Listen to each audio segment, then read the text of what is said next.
हनुमान जी महाराज लंका में प्रवेश करते हैं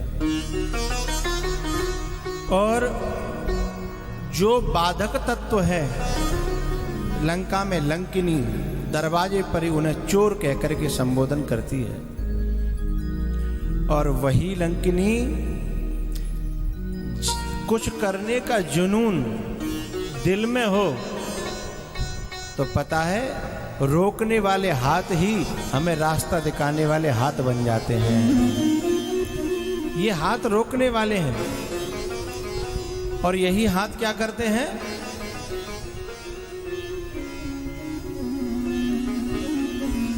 हमारी तरफ को अभी कुछ करना, बैठ जाओ बैठ जाओ।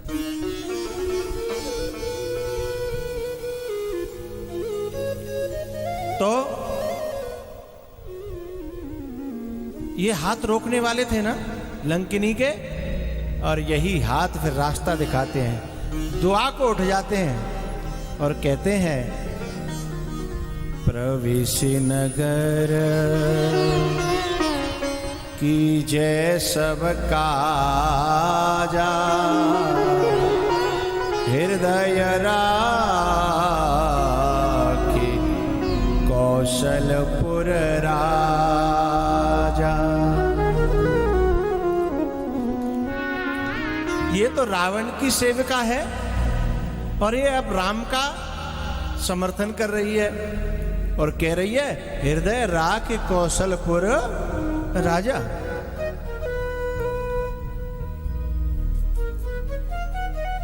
हनुमान जी ने लंका में अंदर प्रवेश किया रात्रि के पहर में और वहां खोज रहे हैं भक्ति को।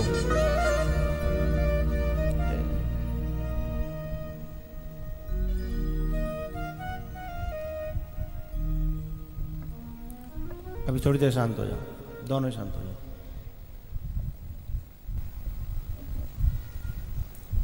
लंका है यह संसार, यह प्रपंच, और जैसे दूध में माखन छिपा हुआ है ऐसे ही इस प्रपंच में, इस संसार में भक्ति, भक्त और भगवान छुपे हुए हैं, लेकिन कोई खोजे तो मिल जाते हैं इसी में। जैसे दूध में एक प्रक्रिया से गुजरना पड़ता है, पहले गरम करो, फिर जमाओ, फिर मंथन करो, तो जो दूध में घी छुपा हुआ था वो घी फिर निकल के बाहर आ जाता है। ऐसे ही प्रपंच में, संसार में, लंका में भक्त भी छुपा है। स्वामी जी विभीषण, भक्ति भी छुपी है। एक तो भक्ति अभी गई है सीता जी, और उससे पहले से भी एक भक्ति छुपी है। त्रिजटा नाम राक्षसी एका, रामचरण रते निपुण विवेका। इस धरती से सती, सूर्यमा और संत, ये तीन जिस दिन खत्म हो जाएंगे उस दिन ये धरती खत्म हो जाएगी। सती, सूरमा और संत, इन्हीं से ये धरती चल रही है। अब लंका, इतनी बड़ी लंका, राक्षसों की लंका, लेकिन वहां भी तब तक वह लंका टिकी जब तक वहां विभीषण है, और विभीषण है तो वहां भगवान की आराधना चल रही है। और जैसे ही विभीषण ने छोड़ा लंका को तो गोस्वामी जी ने तुरंत लिख दिया, रावण जब ही विभीषण त्यागा, भयउ विभव विनु तब ही अभागा। रावण जब ही,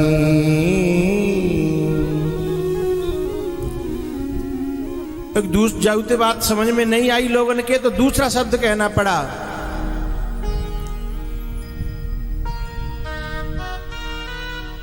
आयुहीन भय सब तवते।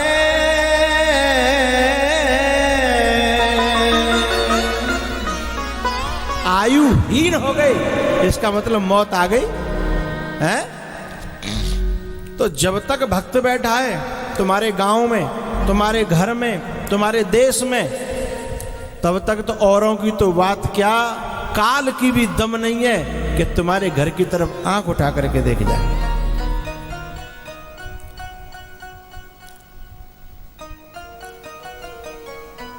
औरों की तो बात छोड़ो, काल भी 100 बार सोचेगा, क्योंकि वहां भक्ति है, वहां भक्त बैठा है, वहां भगवान है, वहां संत है।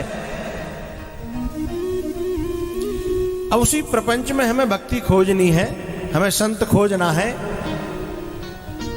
वही काम हनुमान जी कर रहे हैं।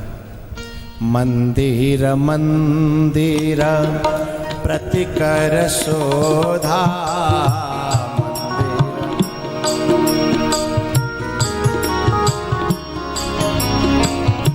मंदिर मंदिर प्रतिकर शोधा, देखे जहाँ तहाँ अगणित जोधा।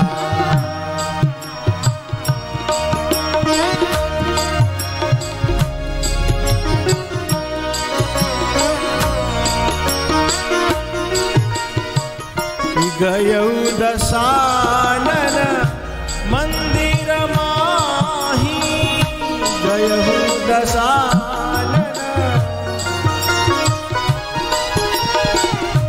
गयौ दशानन मंदिर माही, अति विचित्र कही जात सुनाही।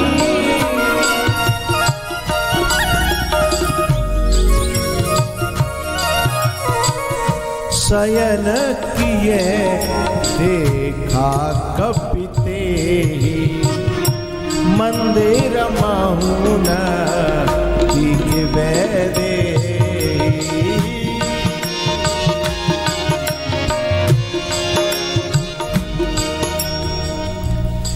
कितनी प्यारी बात मंत्री जी, एक शब्द जोड़ा यहां, मंदिर महू। और जगह भक्ति न हो तो कोई बात नहीं, लेकिन मंदिर महू न दीख वैदे ही। जब भक्ति नहीं तो फिर मंदिर कैसा? जैसे कल कहा था ना, आश्रम हूं, है?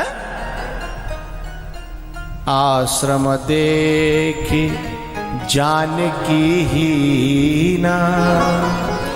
जहां भक्ति न हो वो आश्रम कैसा, और जहां भक्ति न हो वहां मंदिर कैसा वो? तो रावण के जो घर हैं वो एक तरह से मंदिर की तरह हैं, किंतु वहां का देवता अलग है, वहां की भक्ति अलग है। बोले क्या? वहां देह का देवता है और देह की सेवा ही वहां की भक्ति है।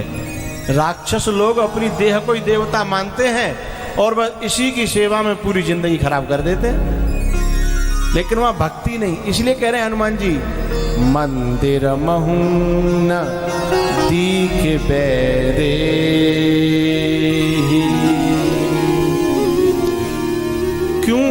क्यों नहीं है वैदे ही वहां? क्योंकि वहां का राजा ही सोया हुआ है। शयन किए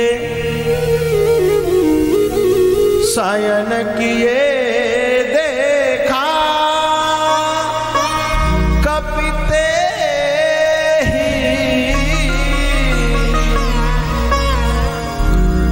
ही मंदिर नदी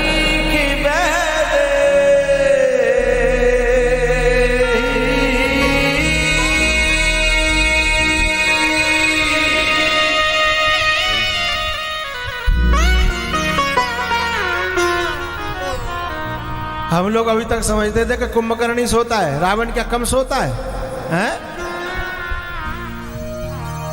और मंत्री जी जहां संत पहुंचे और संत के पहुंचने पर भी कोई सोता ही रहा, कोई जगा नहीं, जागरण नहीं हुआ जीवन का, तो फिर बाकी लंका में आग लगने ही लगनी है। संत के पहुंचने पर भी जीवन में जागरण न हुआ तो केवल सोते रहने से काम नहीं बनेगा, तो क्या होगा, फिर लंका में आग लगेगी जगाने के लिए। अभी हम लोग क्या करते हैं, जब कोई आदमी मरता है ना, कांटी पे कसेंगे और पीछे से कहेंगे राम राम सत्य है।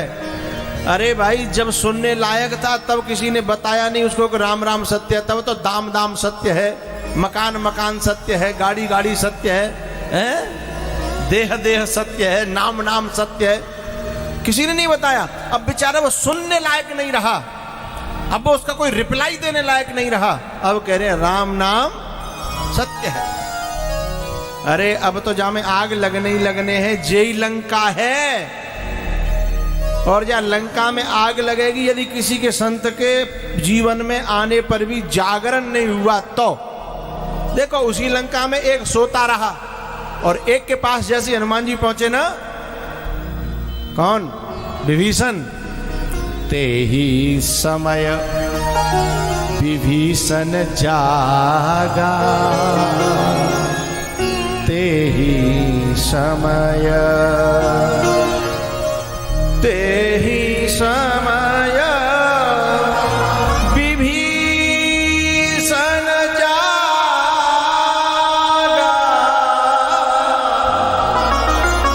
लेकिन एक बात का ध्यान रखना, जगने के बाद केवल जगना ही काफी नहीं है, जगने के बाद करना क्या है ये बहुत महत्वपूर्ण है। हम मानो जग के सीधे भैंसने में चले गए, गोबर डाल रहे हैं, केवल जगह सीधे भैंसने में गए तो जैसे ही जगो वैसे ही न जगो, तो क्या हो जगने के बाद।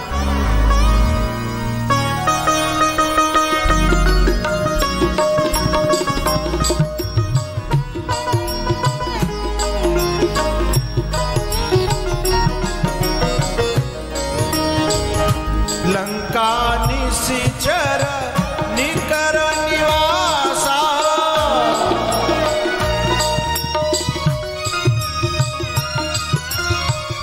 यहाँ कहाँ सज्जन करवासा, मन महु तरक करे कपिलागा, तेहि समय विभीषण जागा। राम राम तेहि सुमिरन कीना, राम राम तेहि सुमिरन कीना।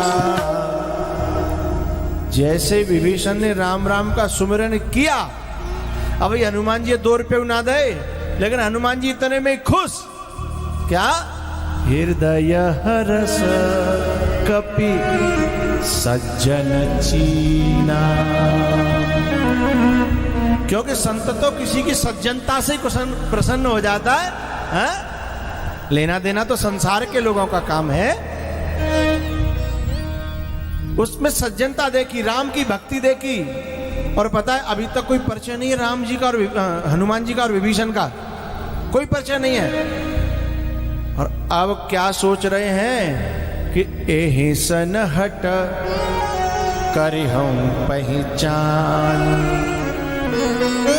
साधु से होए न कारज हानि। एहि सन हट करि हम पहचानी।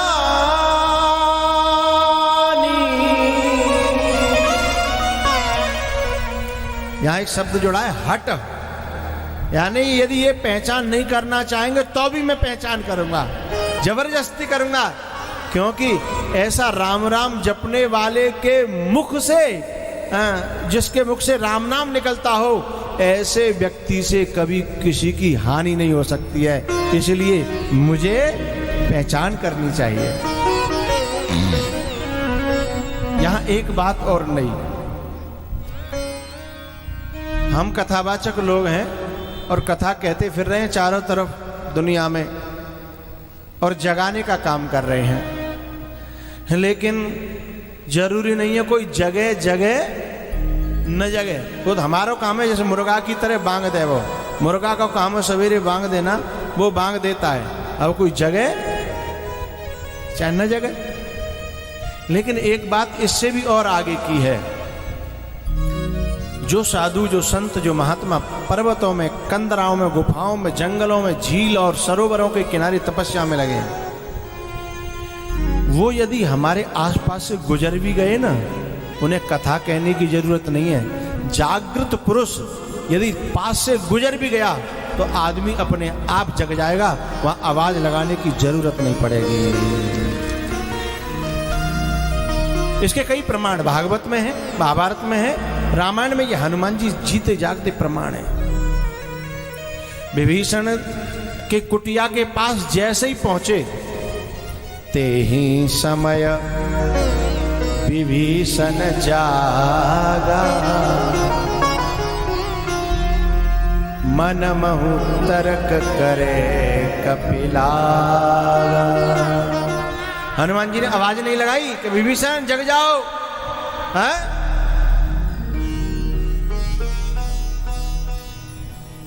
वास्तव में जिसका चित्त शुद्ध है, हृदय पवित्र है, उसको थोड़ा सा भी किसी बुद्ध पुरुष का संपर्क मिल गया ना, एक क्षण में उसका जागरण हो जाएगा। और चित्त शुद्ध नहीं है तो फिर बुद्ध पुरुष से भी जागरण नहीं होगा। जैसे कि रावण शयन किए, देखा कपिते ही, उसकी कुटिया से भी गुजर के आए हैं, लेकिन रावण का जागरण नहीं हुआ।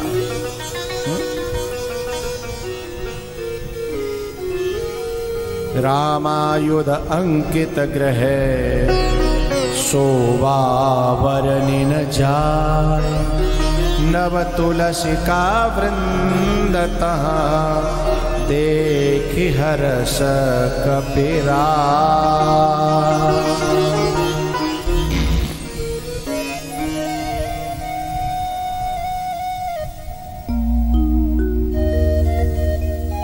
हनुमान जी ने जैसे ही मुलाकात की, ये प्रसंग तो फिर लंबा चलता जाएगा, आप लोगों को कम समय रहता है, इतना ही सुनकर के अपनी बात कह दो। और आप समाज की सेवा में लगे हो, अपने समाज की सेवा संभालो। माइक दे दो भाई।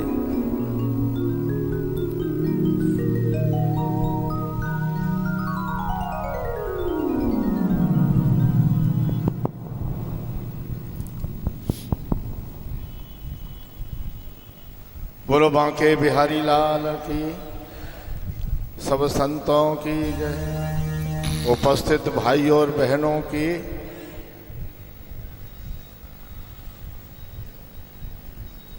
मंच पर विराजमान,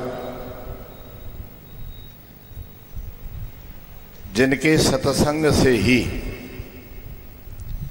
व्यक्ति के जीवन में परिवर्तन आ जाता है। संत की साधारण परिभाषा है कि उसके संग के साथ, उसकी संगत से जीवन में कहीं न कहीं कुछ न कुछ परिवर्तन आ जाए, वही सत्संग है और इसका मार्गदर्शन करने वाला ही संत है। मंच पर विराजमान स्वामी जी व्यास गद्दी के पर आसीन, मैं किन शब्दों में उनका स्वागत और अभिनंदन करूं। मेरे हृदय में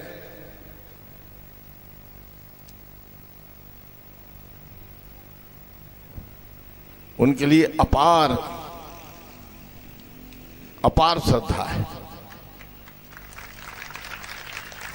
भाई और बहनों, आप कितने भाग्यशाली हो कि आपको एक तो सत्संग मिला, वह भी ज्ञानी विद्वान संत के माध्यम से मिला।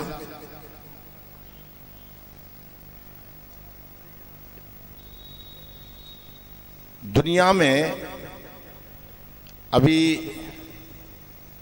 परिभाषित कर रहे थे व्यास गद्दी पर आसीन स्वामी जी कि संसार क्या है, प्रपंच है। ये इस प्रपंच में ही साधु, संत, सन्यासी और सद्गुण छिपा हुआ है। खोजने की आपको आवश्यकता है। खोजोगे कैसे?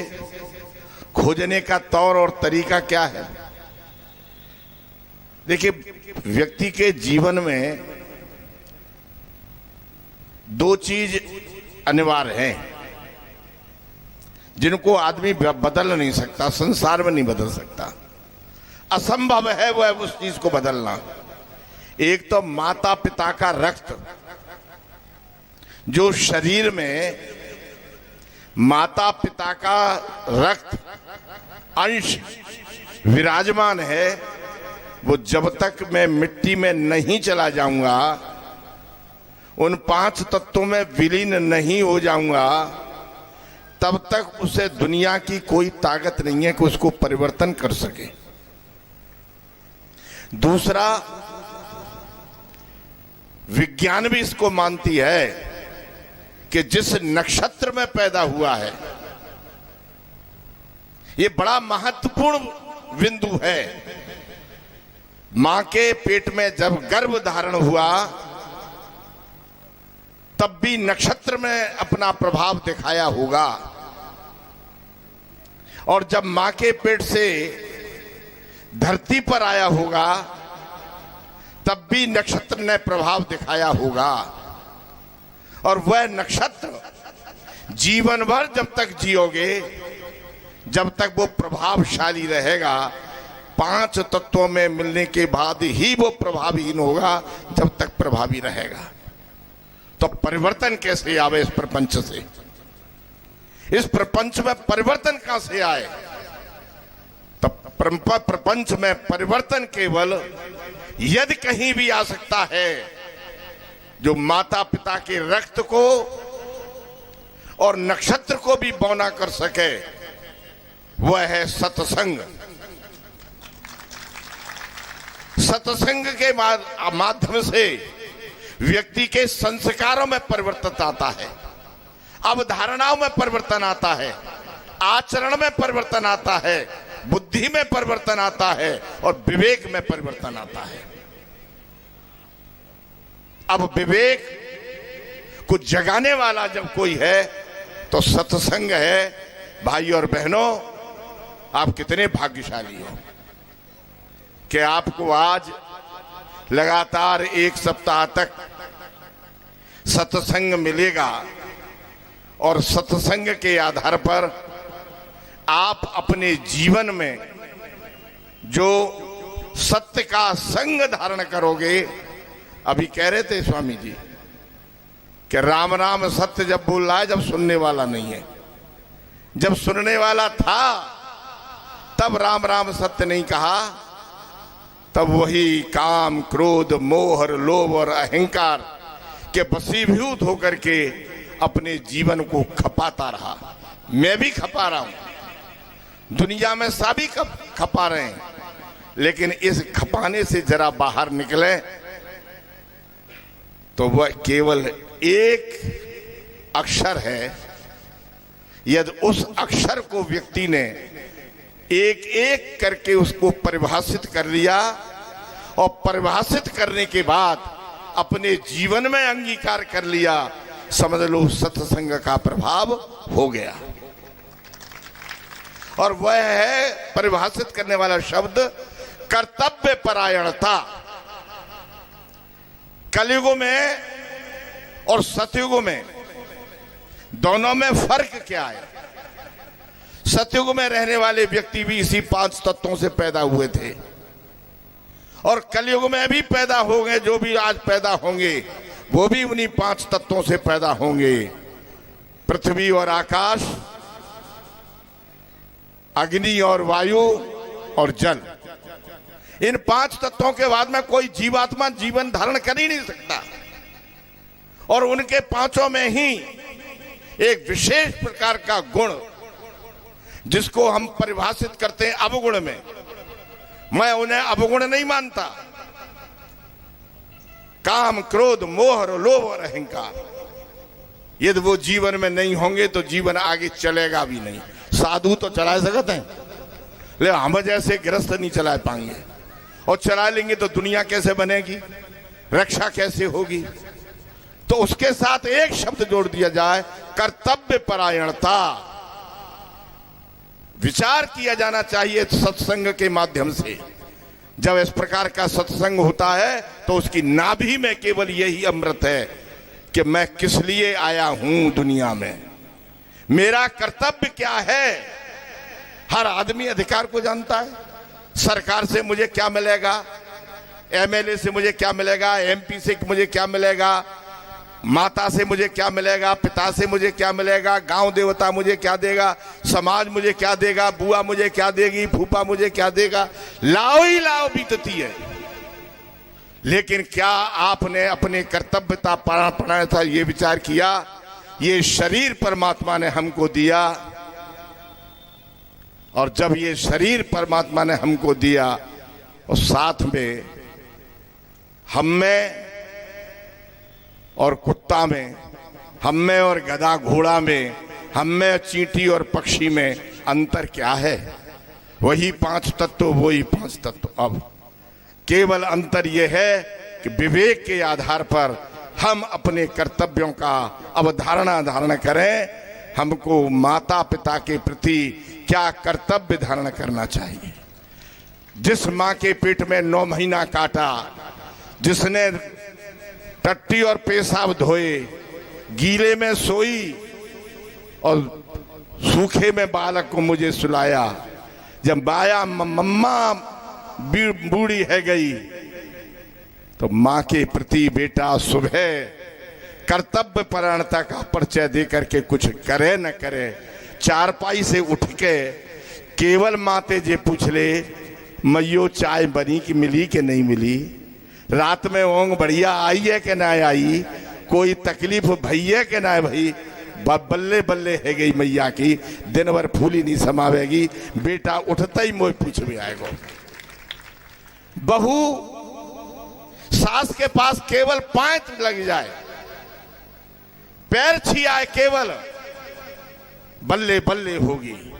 समाज के प्रति, भाई और बहनों के प्रति, परिवार के प्रति, पड़ोसी के प्रति, देश के प्रति, समाज के प्रति हम कितने भाग्यशाली हैं कि परमात्मा ने हमको कर्म योगी बनाया है। 2 ही जीवन है, कर्म भोगी और कर्म योगी। मैंने कहा गधा, घोड़ा, सांप, गिलहरी, मच्छर तो हाथी, घोड़ा, ये कर्म भोगी हैं। इनको जो कर्म करके आए हैं वो भोगने के लिए आए हैं।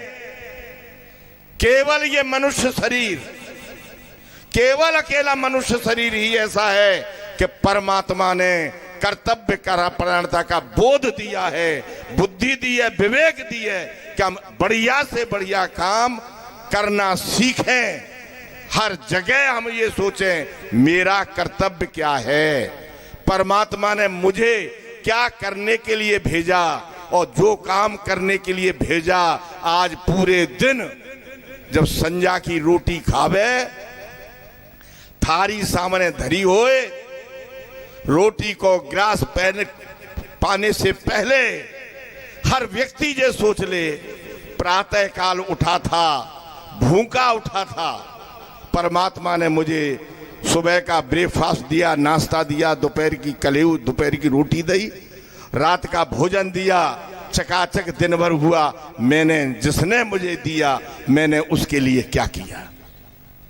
पूरे दिन में एक बार ये सोच ले कि जिस परमात्मा ने, जिस परिवार ने, जिस कुटुंब ने, जिस खानदान ने, जिस गांव ने, जिस राष्ट्र ने, जिस समाज ने मुझे पूरे दिन दिया, मैंने भी उसे कुछ दिया।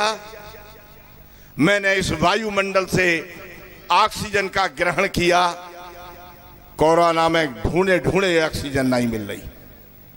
एक एक से मैं राजनीतिक कार्य करता हूं, दिनों रात मैं जूझता रहा। व्यक्ति कहता था स्वामी जी 1 लाख दे दो, 1 सिलेंडर मिल जाए, बिल्कुल आखिरी सांस में वो बाप चल रहे हो। 1 लाख रुपया 1 सिलेंडर के लिए ऑक्सीजन ढूंढे नहीं मिल रही। जो ऑक्सीजन नहीं मिल रही थी, जिस ऑक्सीजन से मैं हूं, क्या मैंने अपने जीवन में 1 पेड़, 2 पेड़, 10 पेड़, 50 पेड़, 75 पेड़ और 100 पेड़ लगाए हैं? क्या जिस ऑक्सीजन को मैं लेता हूं, क्या मैंने भी ऑक्सीजन लगाने के लिए दिया? मैं जल का दोहन करता हूं, मैं भी जल को बचा सकता हूं क्या? मैं ऊर्जा को लेता हूं, मैं भी ऊर्जा को कुछ दे सकता हूं क्या? संसार से जो मैं ले रहा हूं, मैं संसार को भी इस सत्संग के माध्यम से कुछ न कुछ दूं। यही कर्तव्य परायणता है। परमात्मा ने मुझे कर्तव्य बोध का विवेक प्राणी बनाया है। विवेक के आधार पर, मैं कर्तव्य परायणता के आधार पर समाज को, माता को, पिता को, गुरु को, भाई को, परिवार को, कुटुंब को, खानदान को, मोहल्ले को, गांव को, समाज को, राष्ट्र को और संपूर्ण संसार सृष्टि को कुछ न कुछ बढ़िया दूं, और वह बढ़िया दूं जो सत्संग से मुझे मिला है। ये सत्संग से जो मुझे ज्ञान मिल रहा है, यदि ज्ञान है तारी पीट पीट के खल्ले गए और फिर वही काम में लग गए तो कोई लाभ नहीं है। अपनी वाणी को विराम देते हुए मैं आप सबका स्वागत करता हूं और अभिनंदन करता हूं। जा जगह ये भागवत है रही है, ये भी मेरी प्राण वायु है। कहूं याद आ जाए मोहित से आगरा ग्रामीण क्षेत्र जा दयालबाग विधानसभा कहते, और वहां में से ग्रामीण में से दूध में थे दही और दही में से मक्खन। ऐसे ही आगरा ग्रामीण जो मेरे टाइम पर दयालबाग विधानसभा क्षेत्र से विख्यात थी। एक तो दयालबाग विधानसभा क्षेत्र जाने में पहली बार विधायक बनाया, एमएलए बनाया, मेरी जान पहचान कराई, मेरा समाज में स्थान बनाया। और उसमें से भी गांव दिगनेर, क्या बोलो भाई, तारी पीट दो। जब मैं निर्दलीय चुनाव लड़ा तो हर बेटी, हर बहन अपनी छत पे चढ़ के कुर्सी लेके, मेरा कुर्सी चुनाव चिन्ह, कुर्सी पे लेके छतन पे चढ़ के बहू और बेटी तान तान के कह रही भाई कुर्सी जिता दे। तो जिस धरती पर ये भागवत है रही है, मैं परमात्मा से प्रार्थना करता हूं कि जिन मनोभाव से ये सत्संग का आयोजन किया, जिन जजमानों ने ये आयोजन किया, पंडाल लगाया, आप सबको जोड़ा, मुझे भी बुलाया, वो आयोजक जो इस व्यवस्था में दिनों रात लगे रहे, साधु संतों को भोजन करा रहे हैं, जाए झाड़ू दे रहे हैं, सफाई कर रहे हैं, कैमरा वाले अपो काम कर रहे हैं, तबला वाले अपो काम कर रहे हैं, सारंगी वालों अपो काम कर रहे हैं, और तारी पीटवे वालों अपो काम कर रहे हैं। यह सब जो इस आयोजन में अपनी अपनी हिस्सेदारी कर रहे हैं, वे सब, और व्यास गद्दी की आवाज जो दूर दूर तक जो सुन रहे हो, जिनके कानों में ये आवाज जा रही हो, वे सब परमात्मा उनको स्वस्थ रखे, सुखी रहे, संपन्न रहे। संपन्न शब्द समझ रहे हो? आत्मनिर्भर, नोटों की गड्डी दाम जेब में बनी रहे, ये बड़ी भारी जरूरत है। स्वस्थ रहे, सुखी रहे, संपन्न रहे, आपके हृदय में सद्भाव जगे और राष्ट्र समाज की, साधु संतों की सेवा और गुरुओं की आज्ञा मानने का मन बना रहे। इसी परमात्मा से प्रार्थना के साथ अपनी वाणी को विराम देता हूँ। स्वामी जी को किन शब्दों में प्रणाम करूं, मेरे पास शब्द नहीं है। मेरा मन था, सचिन से मैंने कहा था कि मैं दिन भर बैठूंगा, लेकिन क्या करें, जीवन राजनीति का ऐसा है, पल पल पर मिजाज राजनीति का बदलता है। पल पल पे मैं बैठना चाहता था, लेकिन बहुत जल्दी लखनऊ भी मुझे पहुंचना है। 4-5 घंटा की रास्ता है, 3 बज गए, 7 बज जाएंगे, 8 उसके बाद फिर बैठक है, कल लगातार काम है। मैं आना चाहता था लेकिन उपेंद्र तिवारी आ गए, पंचायत राज मंत्री, उनके उसमें बैठना पड़ा। मैं कुछ भी हो शरीर ही तो लेके जा रहा हूं, मैं अपनी आत्मा और मनोभाव आपके चरणों में पिरोसित करके जा रहा हूं। बहुत जल्दी आप अब देखो कैसा व्यवधान आ रहा हो। 15 तारीख को आप यहाँ पहुंच रहे हो, 15 को मैं देहरादून, 16 को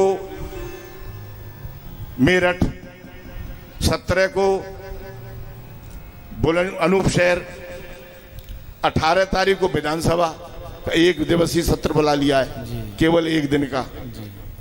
आऊंगा जरूर चाहिए समय में से, लेकिन आत्मा हमेशा मेरे संग रहेगी।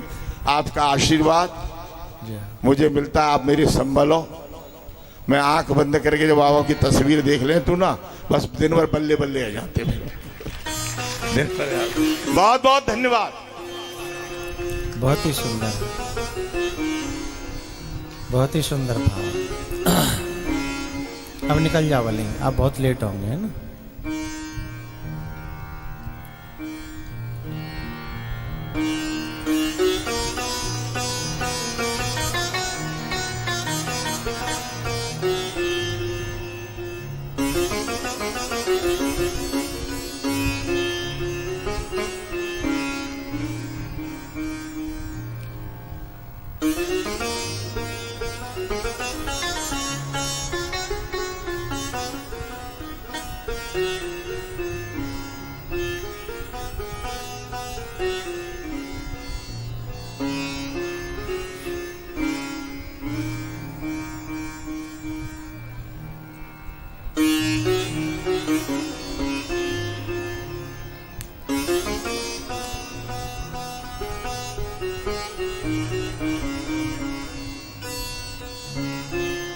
पेन दे दो, पेन।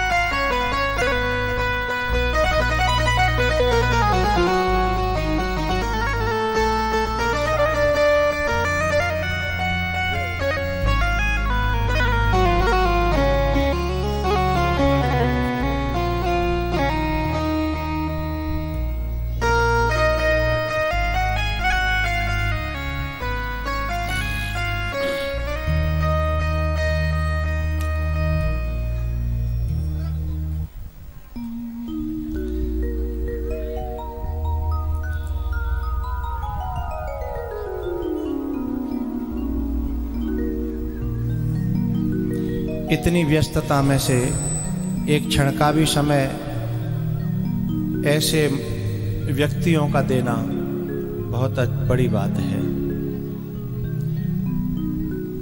हम खुश हैं।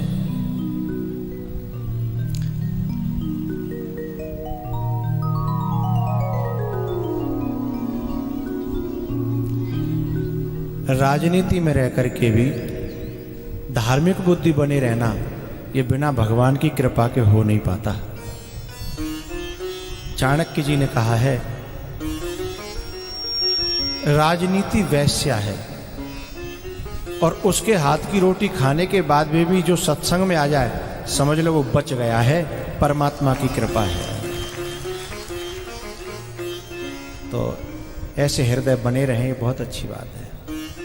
और ऐसे लोगों की जरूरत है समाज को जो धर्म से भरे हों।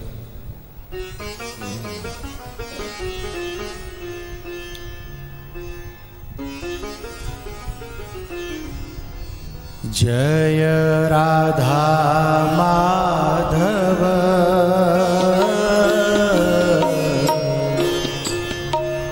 जय कुंज विहारी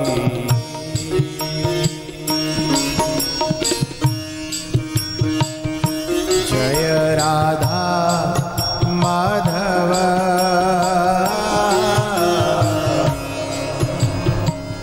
जय कुंज विहारी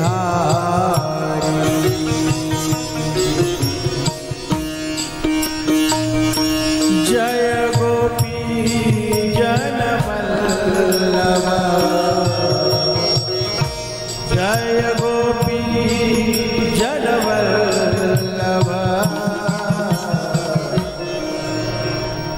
जय गिरिवरधारी।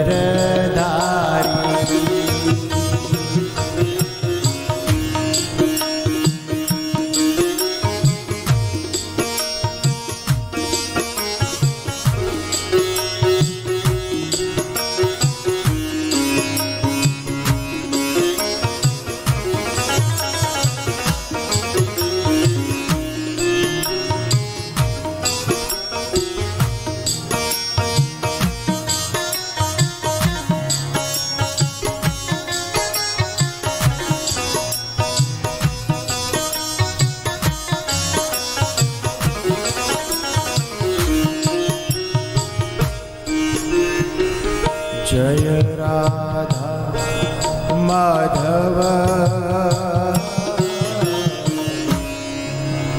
जय कुंज विहारी।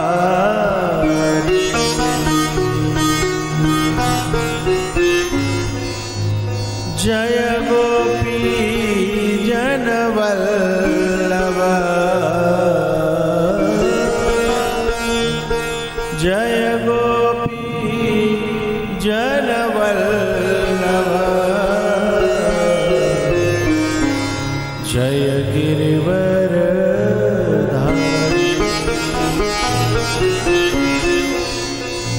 जय राधा माधव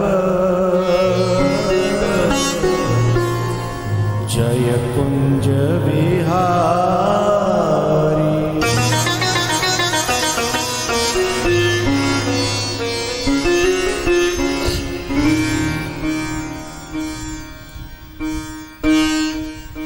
विप्ररूप धरी हनुमान जी महाराज विप्ररूप धरी वचन सुनाए।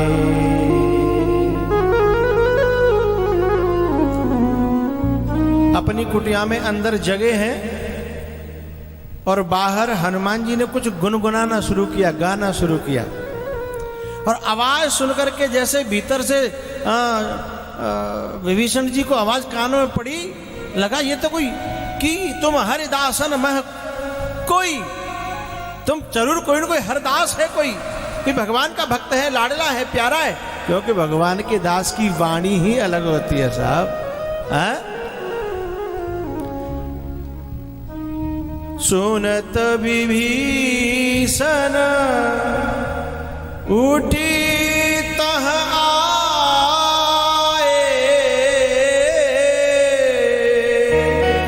विप्ररूप धरे वचन सुनाए।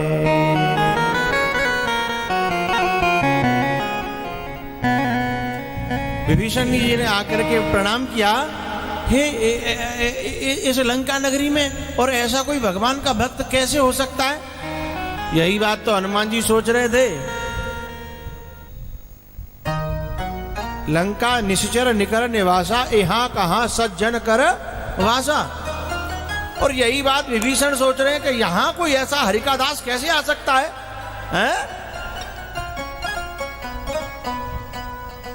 करि प्रणाम पूछी कुशलाई,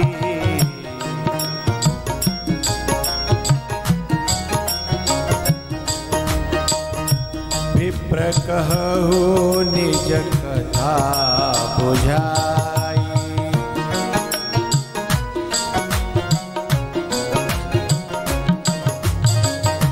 कि तुम हरि, अभी दास शब्द छोड़ दो, कि तुम हरि, क्या तुम साक्षात हरि हो? तुरंत हनुमान जी ने अपना सिर हिलाया, नहीं नहीं, अच्छा हरि नहीं होंगे तो हरि के दास तो निश्चित हो। कि तुम हरि, यदि नहीं तो दासन मह कोई।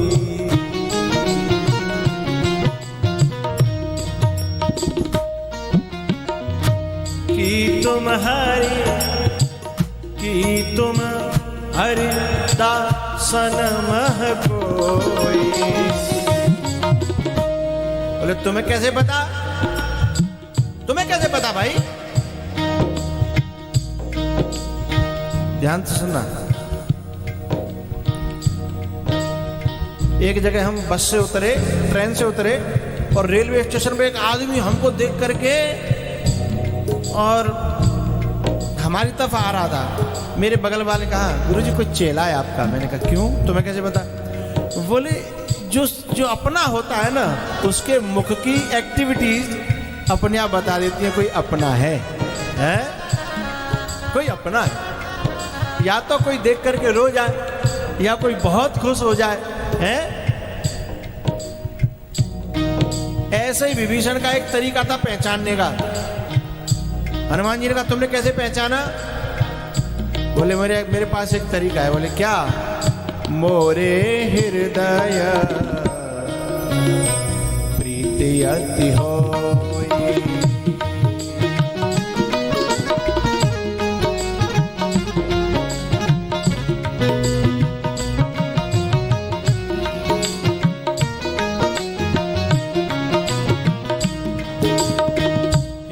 तुम हरि हो या हरि के दास हो?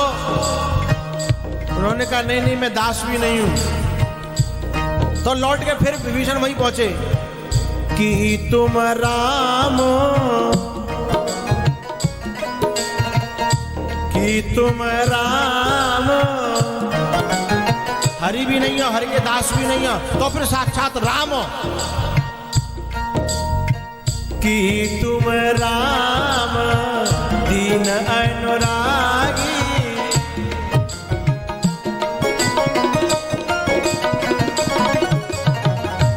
आयहु मोहि करन बड़ भागी।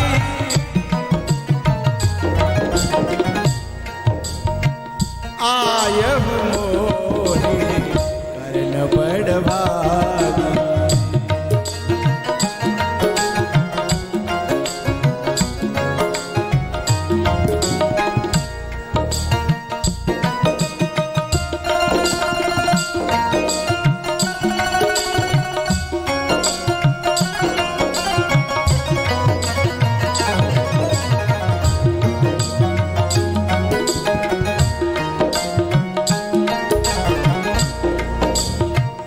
सुनहु पवन सुत रहने हमारी।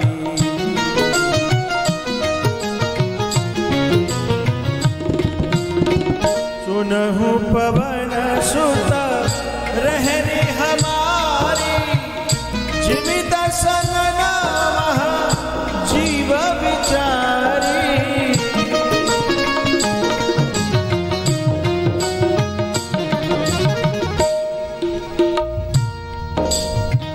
तात कबहु मोहे जाने अनाथ।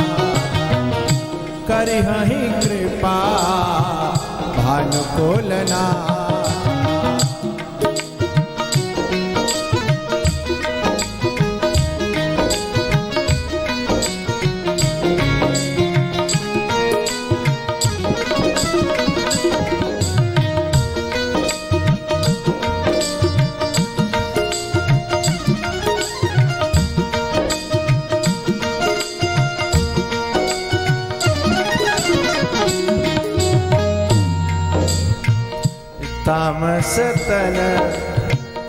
तामस तनो कछु साधन ना।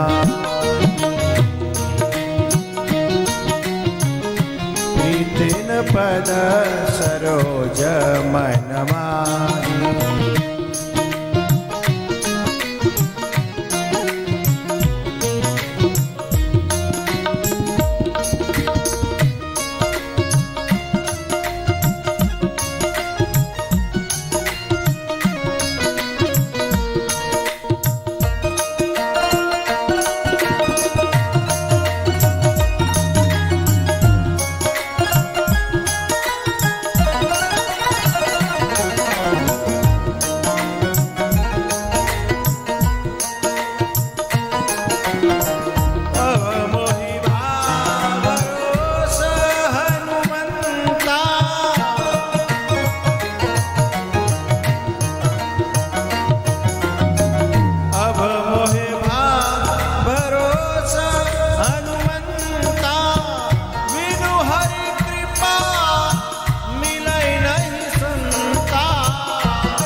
दर्शन